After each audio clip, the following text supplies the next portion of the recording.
NLU में admission लेने का सपना देख रहे हो तो क्लैट सिर्फ एक एग्जाम नहीं, एक गेम प्लान है और हर मूव पे फुल क्लैरिटी होनी चाहिए।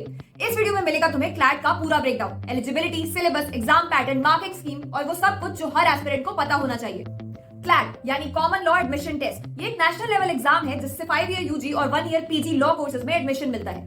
इसके थ्रू 24 एनएलयूज यूजी कोर्सेज और 21 एनएलयूज पीजी कोर्सेज में एडमिशन देते हैं। सिर्फ एनएलयूज ही नहीं, 61 प्राइवेट कॉलेजेस भी क्लैट स्कोर्स एक्सेप्ट करते हैं। ओएनजीसी और भेल जैसी प्राइवेट सेक्टर कंपनीज भी क्लैट पीजी के थ्रू रिक्रूटमेंट करती हैं। क्लैट का एग्जाम हर साल दिसंबर के आसपास कंडक्ट करवाया जाता है। इसका नोटिफिकेशन जुलाई या अगस्त में आ जाता है और रजिस्ट्रेशन यूजुअली अगस्त से अक्टूबर तक चलता है और एडमिट कार्ड एग्जाम से कुछ हफ्ते पहले मिल जाता है। आगे बढ़ने से पहले चैनल को सब्सक्राइब कर लो क्योंकि ऐसे इंपॉर्टेंट अपडेट्स हम आपके लिए लाते रहेंगे, वो भी एकदम सिंप्लीफाइड वे में। क्लैट यूजी के लिए एलिजिबिलिटी क्राइटेरिया कुछ इस तरह है।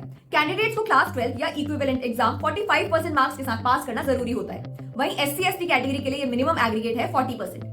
क्लैट देने के लिए कोई एज लिमिट नहीं है और नंबर ऑफ अटेम्प्ट्स में भी कोई रिस्ट्रिक्शन नहीं है, मतलब जो एक बार क्लैट दे चुका है वो दोबारा भी दे सकता है।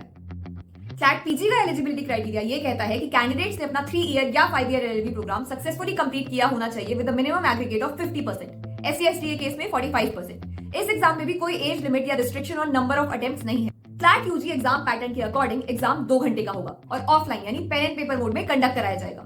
इस एग्जाम में टोटल 120 पैसेज बेस्ड एमसीक्यूज होते हैं जो कि 5 सब्जेक्ट से होते हैं। वो 5 सब्जेक्ट्स कौन से हैं? English language, current affairs, logical reasoning, legal reasoning और क्वांटिटेटिव टेक्निक्स।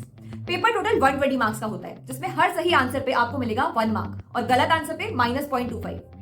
पीजी लेवल पे एग्जाम पैटर्न तो सेम रहता है लेकिन क्वेश्चंस कॉन्स्टिट्यूशनल लॉ और दूसरे इंपॉर्टेंट लॉ सब्जेक्ट से आते हैं जैसे कि contracts, torts, criminal law, international law, IPR etcetera. CLAT देने वाले कैंडिडेट्स को ऑफिशियल सिलेबस जरूर चेक करना चाहिए जो कि कंसोर्टियम ऑफ एनएलयूज अपने ऑफिशियल वेबसाइट पे रिलीज करता है। क्लैट यूजी और क्लैट पीजी का सिलेबस एकदम अलग होता है और क्वेश्चन पेपर स्ट्रिक्टली इसी सिलेबस पर बेस्ड होता है। स्क्रीन पे आप क्लैट यूजी एग्जाम के क्वेश्चन पेपर का पैटर्न और सब्जेक्ट वाइज डिस्ट्रीब्यूशन का क्लियर ब्रेकअप देख सकते हो। क्लैट एग्जाम से पहले कंसोर्टियम अपनी ऑफिशियल वेबसाइट पे यूजी और पीजी मॉक टेस्ट के लिंक्स एक्टिवेट करता है। रजिस्टर्ड कैंडिडेट्स इनसे प्रैक्टिस करके अपनी प्रिपरेशन, वीक एरियाज और क्वेश्चन सॉल्विंग स्पीड को चेक कर सकते हैं। ज्यादा से ज्यादा मॉक टेस्ट देना टॉप एनएलयूज में एडमिशन लेने के चांसेस बढ़ा देता है। 2020 में क्लैट का एग्जाम पैटर्न चेंज हुआ था और तब से एग्जाम का डिफिकल्टी लेवल भी बढ़ चुका है, इसलिए सीरियस प्रिपरेशन करना जरूरी है। क्लैट की तैयारी के लिए एक शॉर्ट और स्मार्ट प्लान ये हो सकता है। सबसे पहले सिलेबस और एग्जाम पैटर्न को अच्छे से समझो। बेस्ट बुक्स और प्रीवियस ईयर पेपर्स को इकट्ठा करो। अपने स्ट्रॉन्ग और वीक एरियाज को आइडेंटिफाई करो और उसके बाद एक सॉलिड एग्जाम प्लान बनाओ और उसे फॉलो करो। रोज मॉक टेस्ट दो, प्रीवियस ईयर पेपर सॉल्व करो और सबसे इंपॉर्टेंट है रिवीजन, रिवीजन और रिवीजन। इस वीडियो में बस इतना ही। वीडियो पसंद आई हो तो लाइक और शेयर जरूर कर देना और अगर कोई भी डाउट्स हैं रिगार्डिंग कोर्सेज, कॉलेजेस और career, you can seek free guidance from the expert counsellors of Shiksha, India's trusted counselling platform.